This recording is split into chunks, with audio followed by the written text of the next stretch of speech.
Let's discuss how we might teach this book, Bruce. Teaching is always a hand-built work.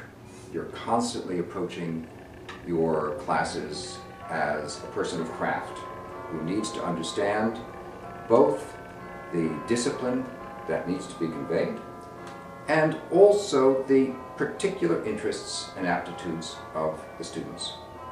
As a result of that, within a given group, what I have found over time is that it may be useful to start with one part or another of the New Testament. It might be the Gospels. You might think, let's expose students to the Gospels before we talk about Jesus. Now, as we've laid the book out, because we're interested in the generative order, Jesus comes before the Gospels. That's only reasonable.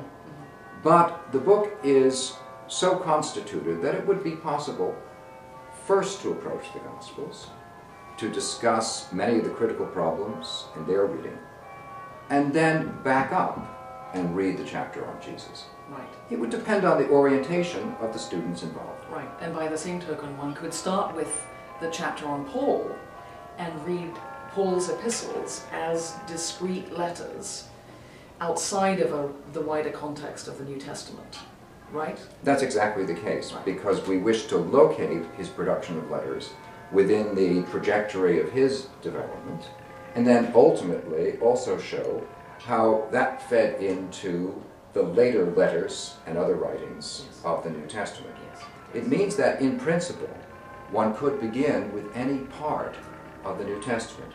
For example, because a given group felt more comfortable, let us say, with the Gospel than with the letter of Paul, or vice versa. Yeah. So, in theory, and maybe in practice, one could begin with Revelation, the last book of the New Testament, which is, of course, unique in its own right, but connects to Asia Minor, it connects to that world of Ephesus and Paul, but it also connects to letters, and it has lovely Christology, so you could really start there if you wanted to. That would be entirely possible, and I'm particularly glad you mentioned that, because what gave me a special pleasure in reading reviews was how they liked the last part of the book, which deals with Revelation, with the Catholic letters, and the later writings of the New Testament.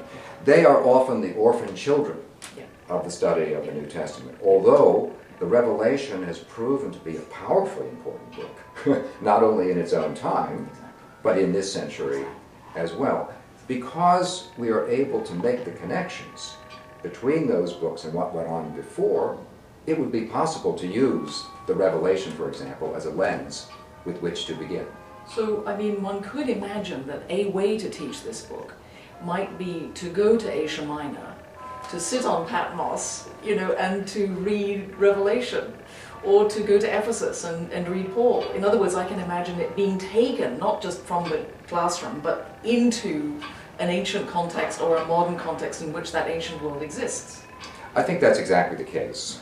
In doing a great deal of the work that I have on some of the figures in the New Testament, I have been nurtured by recent work in the field of archaeology and by our ability now actually to go to sites and to see what the geography, what the setting looks like. We can convey some of that within the book, but in addition, I think it is our task as writers to bring some of our personal experience of what we have seen and heard to our understanding of the wider social setting of the New Testament, which has been a vitally important part of the progress of our field over the past few decades. Exactly.